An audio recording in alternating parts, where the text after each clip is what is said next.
For thousands of years, human beings have been wanderers. We followed the seasons. We followed the path of the animals, the era when we were hunter gatherers. Within that spirit, we still have those genetics to wander the world.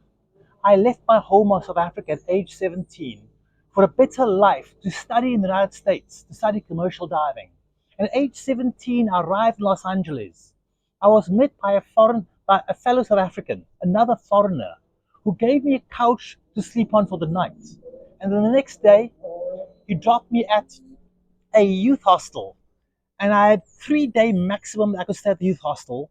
And I also, the rules of the youth hostel was you had to be out by 9 o'clock in the morning and you could not come back until 4 o'clock in the afternoon. And so that period in the daytime, I didn't go sightseeing. I didn't squander my time just wandering around aimlessly in Los Angeles.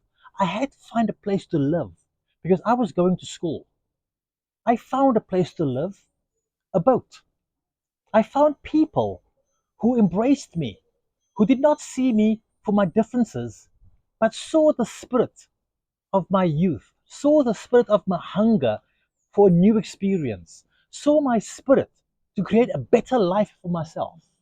I had no choice but to succeed immediately. There were no fallback positions.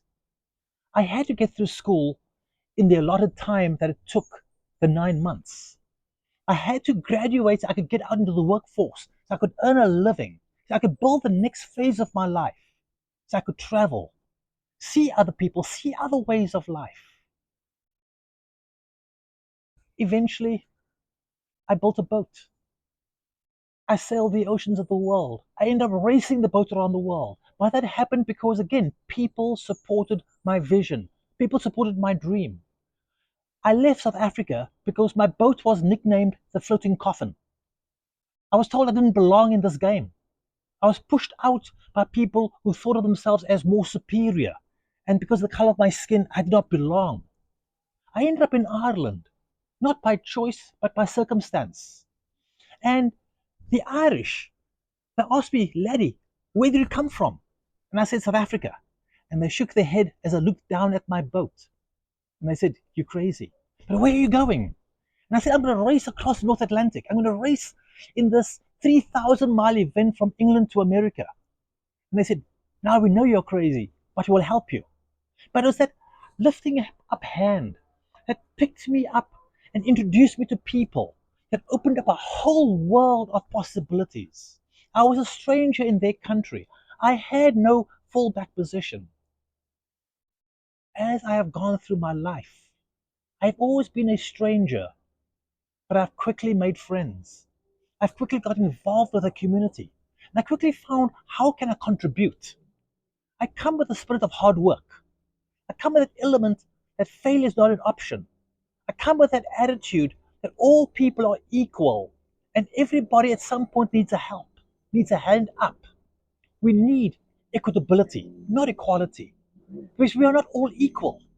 Some are much more fortunate from the position they come. And so we lift people up. I ended up in the United States. I ended up meeting Darlene. I ended up getting married to her. I ended up becoming a US citizen. I ended up building a life in the US for many years as Darlene and I traveled the world. We now have moved to Dominican Republic.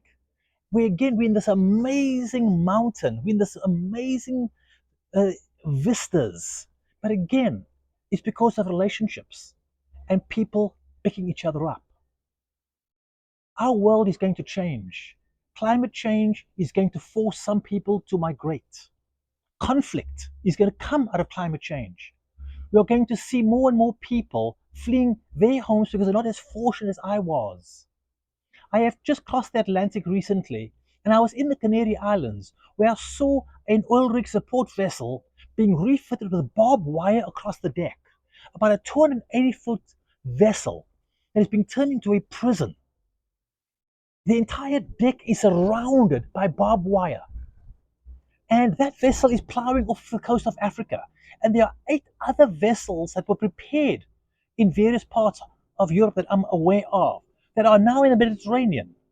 picking up migrants, picking up people who are fleeing climate impact, fleeing conflict, looking for a better life. They may not be as fortunate as I am to have a lifting up hand. We have to rethink who we as a human being, who we are as a society, truly are. We must remember our roots. We once migrated, looking for opportunity, finding the ability to survive, cooperating with each other and other tribes. We were one world. We must not forget our roots and remember we are all human beings and therefore let's support and help each other to be successful.